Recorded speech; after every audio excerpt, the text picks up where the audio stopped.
Un jour, quelqu'un est venu chez Rabbi Nachman de Breslev et il avait une petza. Comment on dit une petza? Il avait une blessure.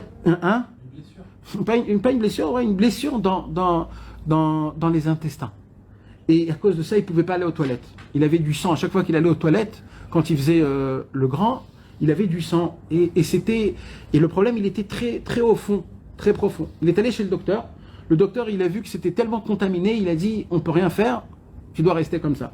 Ce monsieur, à chaque fois qu'il allait dans les toilettes, pour lui, c'était la fin. C'était la fin, il ne pouvait pas supporter, c'était horrible.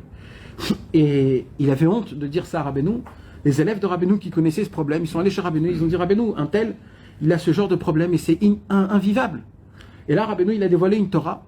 Et dès qu'il a dévoilé cette Torah, tous les problèmes, la Torah 29, dès qu'il a dévoilé la Torah 29, tout c'est parti, comme si de rien n'était. 29, Raftet. Maintenant, là-bas, Rabbeinu, il parle il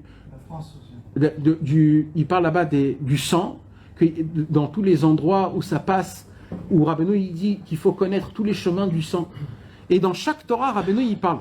Par exemple, si vous voulez connaître, par exemple, la maladie aujourd'hui que tout le monde parle, c'est Chas v'Shalom, le cancer.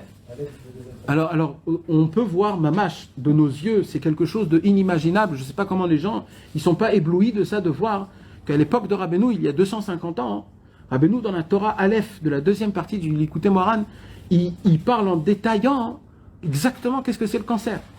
Et apparemment, cette Torah-là, c'est une Torah qui guérit le cancer. Si un homme il veut guérir du cancer, il doit lire la Torah et la Tfila Aleph Relek Bet. S'il la lit tous les jours, normalement, ça fait des effets. Et ainsi de suite, et ainsi de suite.